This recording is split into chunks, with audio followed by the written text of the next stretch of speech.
Olá, queridas amigas e amigos. Nós vamos continuar o estudo sobre as religiões, sobre as doutrinas, as filosofias na história da humanidade.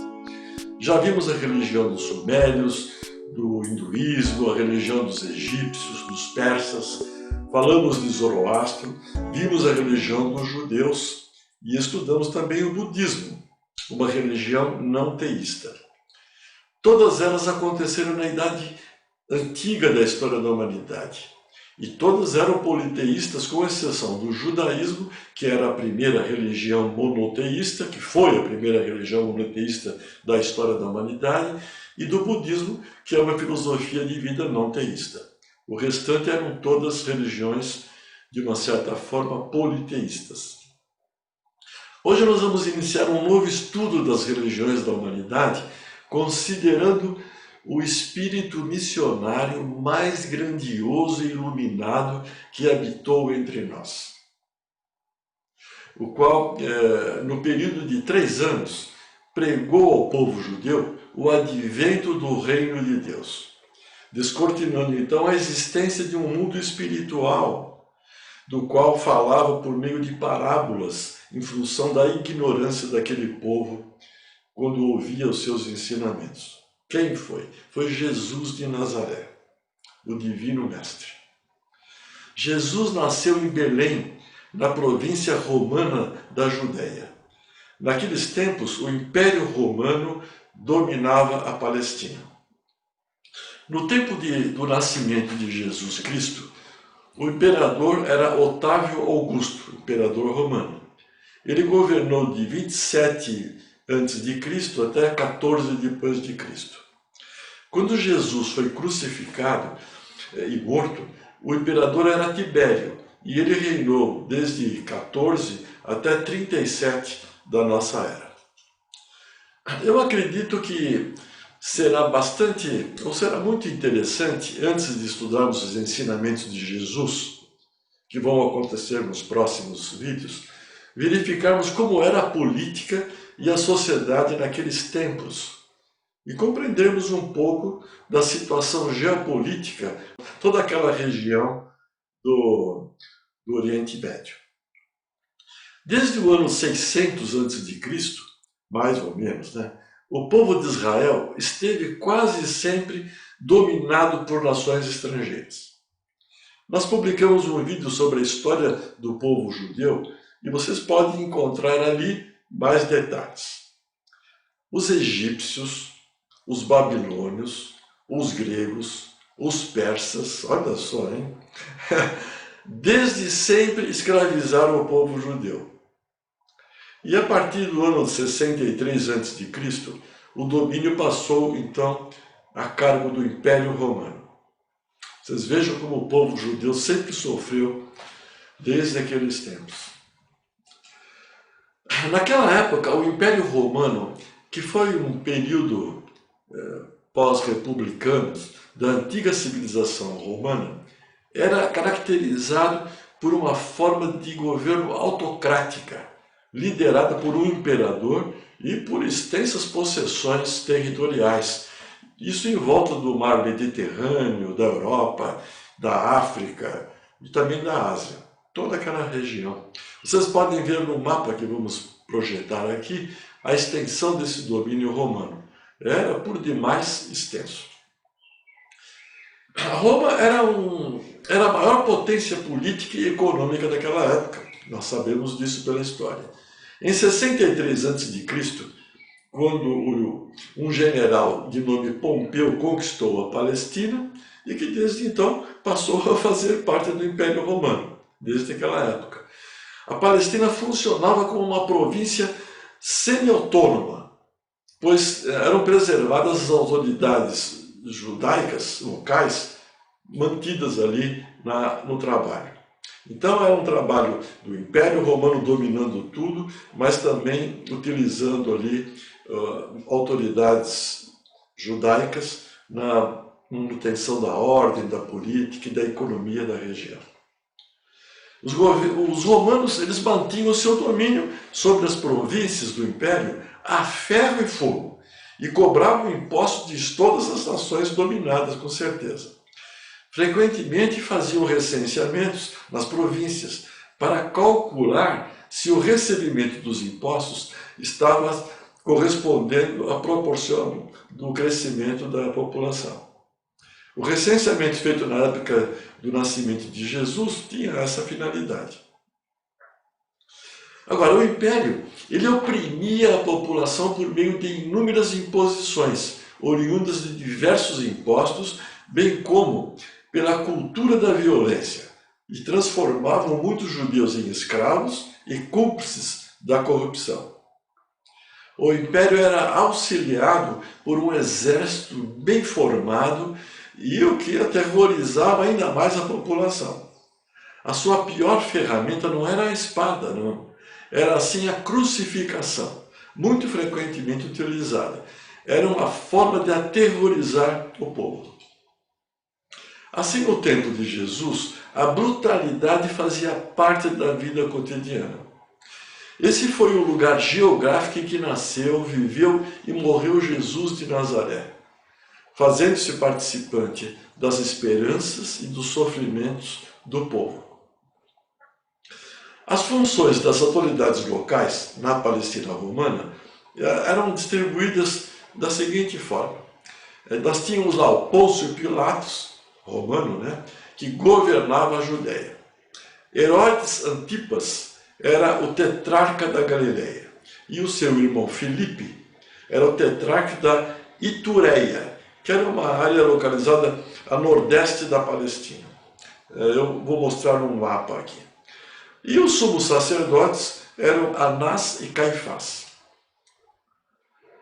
Nas províncias do Império, o imperador de Roma era representado então pelos procuradores romanos. No tempo em que Jesus Cristo foi crucificado e morto, o procurador era Pôncio Pilatos. Pôncio Pilatos, então, ele residia na cidade de Cesareia e visitava Jerusalém somente na época das festas, das grandes festas, para cuidar, sobretudo, da segurança da população. Agora, a existência do povo judeu estava embasada principalmente na religião. A religião era significativa em todas as condutas e todas as organizações de administração judaicas. E isso desde os tempos de Moisés e dos profetas. Lembram, procurem um vídeo sobre a história dos hebreus que nós publicamos lá atrás. A presença dos grupos políticos religiosos divergentes era também uma constante, proveniente de conflitos entre as autoridades religiosas que compunham a história de Israel. Desde o ano de 152 a.C., no tempo dos Macabeus, surgiram essas correntes religiosas e elas perduraram por todo o tempo, até o tempo de Jesus. E tais correntes religiosas atuantes são conhecidas pelos nomes de saduceus, pelos zelotas, pelos fariseus, pelos essênios, pelos herodianos e movimentos batistas. Vocês poderão encontrar isto no Antigo e no Novo Testamento, esses grupos, esses nomes de trabalho. Em síntese, esses grupos caracterizados da seguinte forma, que nós vamos falar sucintamente. Os saduceus eram centrados no Pentateuco e desprezavam os escritos dos profetas. Negavam a ressurreição e apoiavam-se numa retribuição imediata e material de tudo. Atuavam também na política. Agora, o grupo dos zelotas eram conhecidos pela ortodoxia e pelo conservadorismo. Eles apoiavam-se na lei e consideravam o templo como instituição divina. Acreditavam que o extermínio dos ímpios, olha só, tornava iminente a vinda do Messias. Então, nós estamos vendo aqui algumas diferenças entre os diversos grupos. Os fariseus julgavam alcançar a salvação do povo judeu por meio da vivência da lei escrita e oral. Lei essa que deveria ser aprofundada para lhes proporcionar maior piedade. Eles foram os piores adversários de Jesus no campo da doutrina. Os essênios caracterizados como um grupo que buscava dedicar-se inteiramente a Deus e eram rigorosos às regras da pureza. Para eles, a santidade de vida era mais importante do que os holocaustos da religião judaica. Há indícios de que boa parte dos essênios vivia em Qumran, que ficava às margens noroestes do Mar Morto. Os herodianos, um outro grupo, eram os partidários da dinastia de Herodes, o Magno. Estavam atentos a qualquer grupo messiânico que se opusesse ao poder herodiano, de Herodes. E os movimentos batistas, conhecidos como seguidores de João Batista, e também de Jesus, visto que seus discípulos também batizavam como João Batista batizou Jesus. Compreendiam que a salvação era para todos. Agora, Jesus não pertenceu a nenhum desses grupos, nem dos grupos dominantes e nem da oposição. A proposta de Jesus era o reino de Deus. O poder que ele desejava era o poder para servir ao próximo e não para dominar. Além dos grupos políticos da época, haviam também grupos de pessoas que merecem algum destaque. Vamos descrevê-los. São os escribas, os publicanos, os sacerdotes e o sinédrio. Os escribas eram os estudiosos, tidos como os doutores e mestres da lei e da Torá. Eles tinham o respeito e a notoriedade pelo povo. Agora, os publicanos eram os cobradores de impostos para o Império Romano. Eram odiados pela população e considerados corruptos, porque muitas vezes eles cobravam mais do que deveriam. A corrupção é uma característica da humanidade desde aqueles tempos e ainda estamos nessa. Um outro grupo seria os sacerdotes, que eram as autoridades religiosas. Agora, temos o sinédrio, que era constituído por agrupamentos de juízes atuantes no antigo Israel. Eles atuavam tanto no legislativo quanto na corte. Na Judéia, a religião e a política sempre estiveram envolvidas de forma muito forte, de forma recíproca. O sumo sacerdote, então, ele presidia tanto os sacerdotes no grande templo, quanto os anciãos no sinédrio. E neste âmbito político-religioso, destacava-se principalmente agora a Corte Suprema Religiosa de Israel, conhecida como Sinédrio, e composto pelo sumo sacerdote como presidente e por seus assistentes, isto é, os anciãos, os sumos sacerdotes destituídos de outros momentos, os sacerdotes saduceus, os escribas e os fariseus. Olha a Suprema Corte aqui agindo, e sempre com a corrupção presente. É uma loucura, hein? Bom, tinham como finalidade o quê? Julgar as transgressões contra a lei, estabelecer a doutrina e controlar a vida religiosa. A maioria dos participantes do Sinédrio viviam em Jerusalém. Agora, nós constatamos também que nas demais localidades da Palestina existiam também pequenos sinédrios, e entre os seus membros um juiz que administrava o sinédrio. Agora, o Templo de Jerusalém, que é um outro aspecto do que nós estamos descrevendo, destacava-se como o centro religioso de Israel. E ele foi reconstruído por Herodes, o Magno, e inaugurado em 515 a.C., após a volta do exílio dos israelitas de Babilônia, A sua arquitetura era bem mais sóbria que ao templo construído por Salomão. Estava dividida em compartimentos destinados às funções sagradas de uma forma hierárquica. Na participação das celebrações no templo, a divisão das pessoas era conforme as classes. Então tínhamos lá uma classe dos sumos sacerdotes, dos levitas, dos homens, das mulheres e dos pagãos.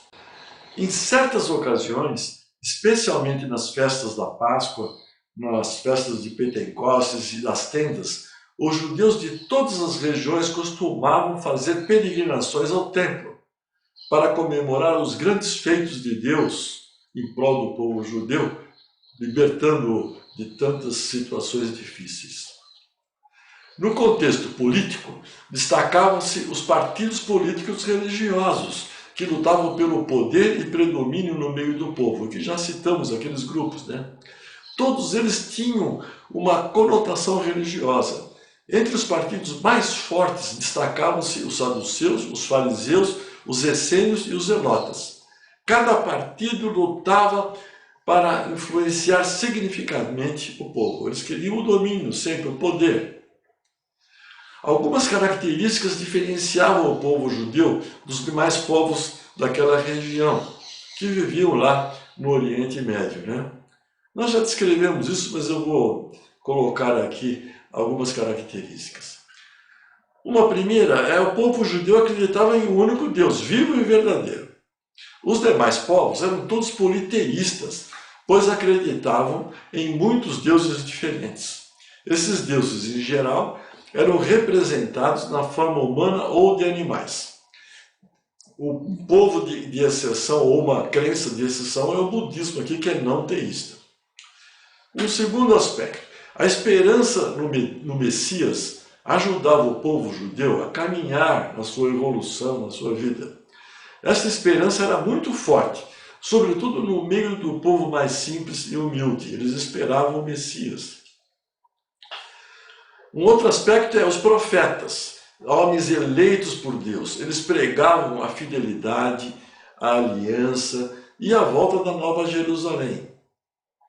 A lei tinha uma importância decisiva. A lei, ou Torá, devia ser cumprida a todo custo. Isso faz parte lá desde o tempo da libertação dos hebreus lá do Egito.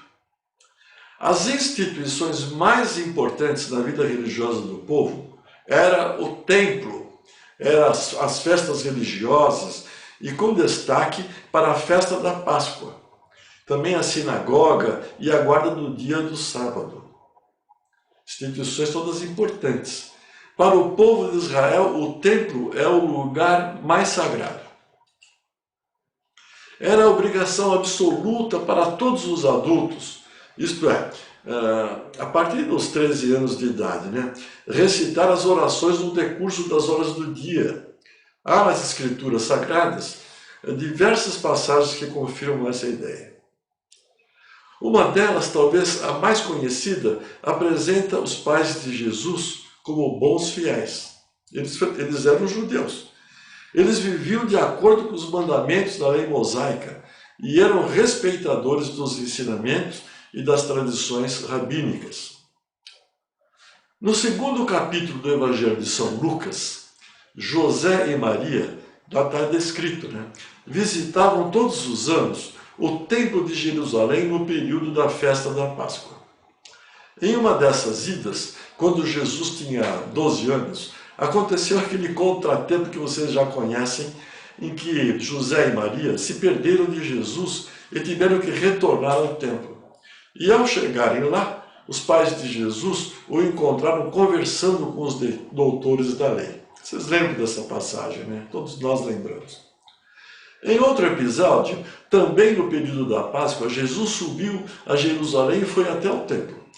Convém lembrar que nesse episódio Jesus já era adulto. E chegando ao templo, Jesus encontrou os que vendiam bois, ovelhas, pombas, além dos campistas nas suas bancas de comércio dentro do templo, imagina. Jesus, então, revoltado com isto, confeccionou um chicote com cordas e acabou com aquela feira livre que havia se formado dentro do templo.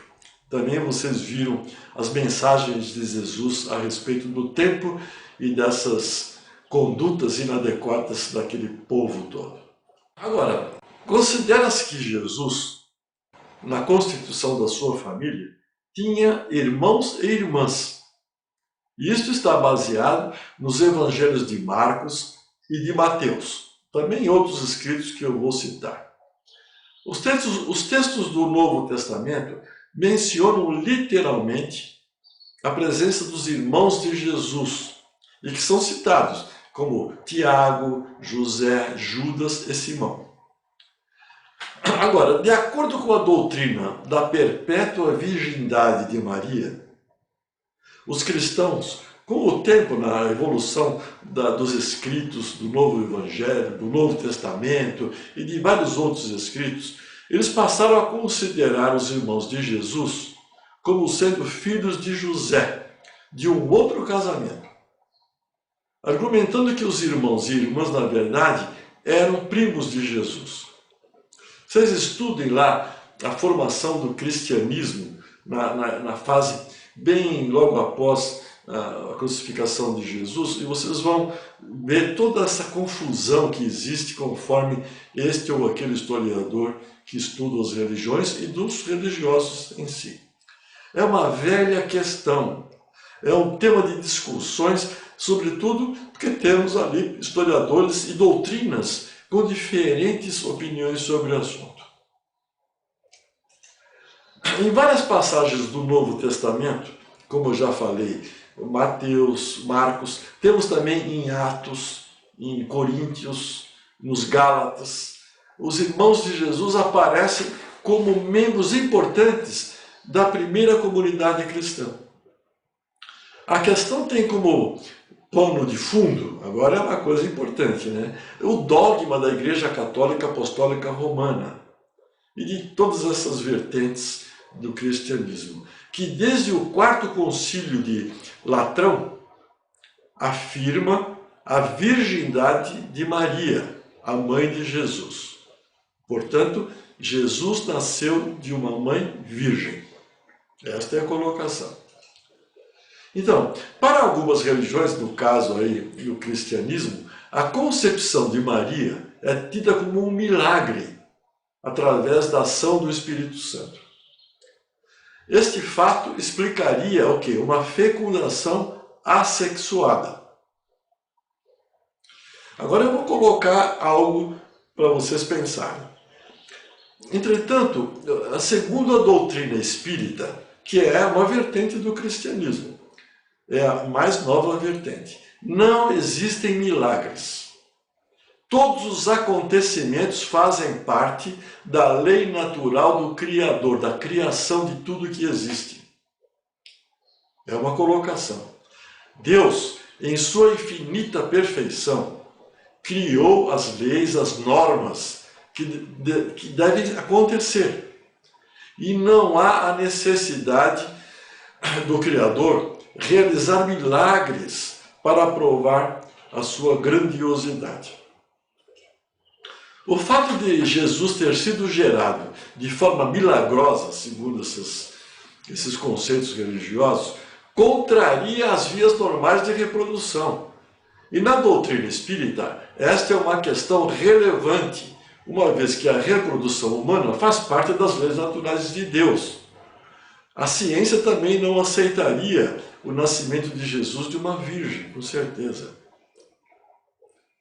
A doutrina espírita não nega a participação do Espírito Santo na concepção de Jesus. Não se nega. Se vocês estudarem o Espiritismo, vocês vão ver como é que funciona a reencarnação dos seres, dos espíritos. Há sempre uma comunidade de espíritos de luz que gerenciam o nascimento de qualquer um dos espíritos num corpo físico. Então o Espírito Santo aí é correlacionado a esses espíritos de luz. Muito bem. Entretanto, a fecundação de Maria para a doutrina espírita se deu por vias normais, através de uma relação sexual entre ela e José, como acontece entre todos os casais. Não há problema algum nesse sentido. Muito bem. Jesus, com o passar do tempo, ele tornou-se uma figura mítica na sua pregação e ficou considerado como sendo um Deus. E assim não poderia ter nascido do pecado original cometido por Adão e Eva. Por isso que tem toda essa teoria do Deus que nasceu de uma virgem. Apesar disso, o Novo Testamento, isso também é presente. Se vocês lerem o Novo Testamento, vocês vão ver lá que utilizam o termo o Filho do Homem 88 vezes. Esse termo refere-se a Jesus como um ser humano, e como tal, seu nascimento só poderia ter acontecido de forma natural. Qual é o problema desse conceito? Não há problema nenhum. Jesus é um espírito divino. Nas epístolas de Paulo, que são os registros mais antigos contidos na Bíblia, o apóstolo refere-se a ela apenas como a mãe de Jesus. E os evangelhos bíblicos reforçam que Maria e José tiveram outros filhos, não podendo persistir na virgindade de Maria. É certo que Maria faz parte de um grupo... Agora, uma colocação da doutrina espírita, olha aqui. É certo que a Maria, mãe de Jesus, faz parte de um grupo de espíritos evoluídos que vieram para preparar a chegada de Jesus. No Espiritismo isso é bem explicado, de forma bem racional. É um espírito tão puro que recebeu a missão nobre de conduzir Jesus, modelo e guia da humanidade. Maria é o sinônimo de amor. Prova disso foi a sua resignação ao presenciar o sofrimento de seu filho em nome da salvação da humanidade. E é por isso que ela desperta tanta simpatia e admiração entre as pessoas. Há quem acredite que pedir a intercessão de Maria é o método mais eficaz de se chegar a Jesus, pois um filho não negaria o pedido de uma mãe. Além disso, milhares de fiéis pelo mundo todo dedicam sua fé e devoção a Maria. Em virtude disso, existem espíritos abnegados que trabalham em seu nome. É uma comunidade de espíritos trabalhando em nome de Maria, propiciando a paz, a cura de doenças e tantas coisas, recebendo os pedidos e as orações e auxiliando aqueles que sofrem. É importante ressaltar que a doutrina espírita alimenta um profundo respeito a qualquer forma de convicção religiosa. A doutrina espírita prega o respeito a todas as religiões, porque cada uma está no seu estágio de evolução. Mesmo que a doutrina espírita se posicione de forma diferente em muitos conceitos. E sabemos que Maria é um espírito de luz e trabalha ao lado de Jesus em benefício da humanidade, é com certeza isso aí. Bem, meus queridos amigos e amigas, nós fugimos um pouquinho do tema deste vídeo aqui, mas vamos dar uma continuidade. Eu quero que vocês compreendam as várias nuances do conhecimento, para que a gente, estudando as diversas religiões e os conceitos, mesmo que a gente não tenha muita comprovação deste ou daquele pensamento, porque a discussão é infinita aqui na humanidade, que as pessoas pensam muito diferentes umas das outras, e tudo isso é válido em função do estágio evolutivo intelectual e espiritual que cada ser encarnado tem. É assim, funciona dessa forma.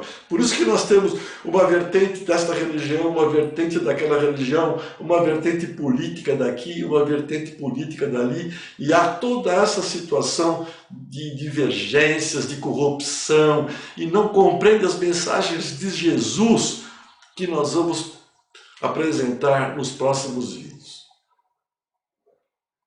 Então, em nível econômico, naquele tempo, o templo, então, era a fonte de comércio, visto que vendiam animais até para os sacrifícios, objetos de grande valor, e tudo que vocês possam imaginar lá dentro daquele recinto religioso.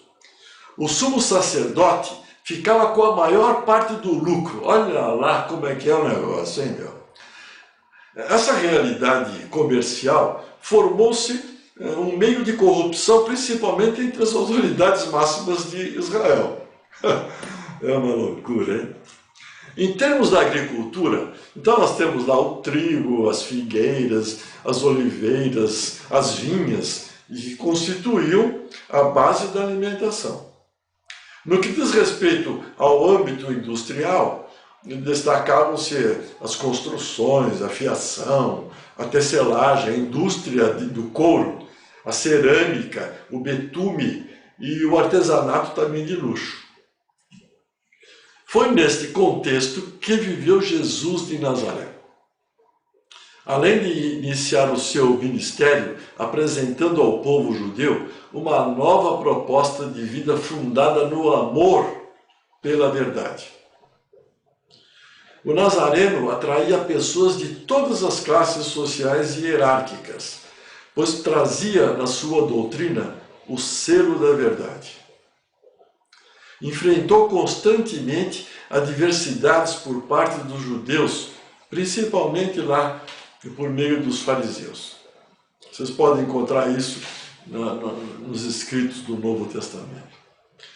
Para as autoridades judaicas daquela época, o novo modo de vida apresentado por Jesus de Nazaré significava uma grande ameaça ao contexto ali político, religioso, econômico, industrial e tudo mais. Essa nova forma de aprimorar as leis judaicas inflamou os doutores da lei, que, tomados pela inveja e ameaça doutrinária, tudo fizeram para oferecer a Jesus o grau máximo da humilhação. Isto é, promover por meio dos romanos, olha só como é que era o negócio, o martírio da crucificação. A paixão e morte de Jesus, do ponto de vista histórico, retratou fielmente, por meio da violência dos algozes, a cultura do Império Romano, que se caracterizava por sua dureza, crueldade, violência e pela instabilidade política e religiosa. Os judeus utilizaram os romanos nesse contexto. E podemos constatar que as autoridades judaicas tiraram proveito dessa cultura violenta para causar a morte de Jesus, visto que não conseguiam, com as suas maquinações, calar a voz e nem destruir a doutrina de Jesus. Assim, sob a autoridade de Pôncio Pilatos, o pragmático que lavou as mãos diante desse crime, por medo de perder o seu alto posto, a política está sempre por trás de tudo e a corrupção principalmente. Por meio dos algozes do seu império, depois de dura flagelação e outros tormentos, crucificaram Jesus de Nazaré. Se nós olharmos a nossa vida atual, a gente observa toda essa corrupção, toda essa maquinação do poder político, do poder religioso, trabalhando em prol do apego material que eles detêm. Portanto, nós vamos concluir que esse foi o julgamento mais infundado e injusto da história humana, visto que Jesus foi o homem mais inocente que passou pela face da terra, com certeza.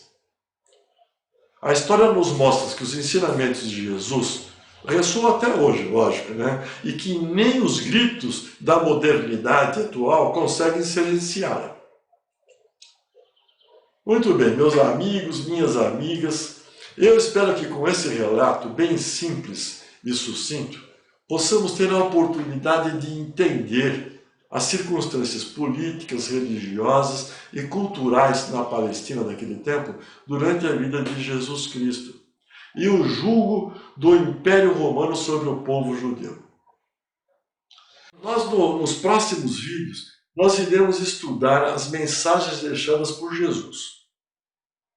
E quem sabe, fazermos uma reflexão acerca da nossa inserção no universo da fonte criadora, com vistas a alcançarmos a nossa evolução intelectual e espiritual que estamos buscando nesta vida.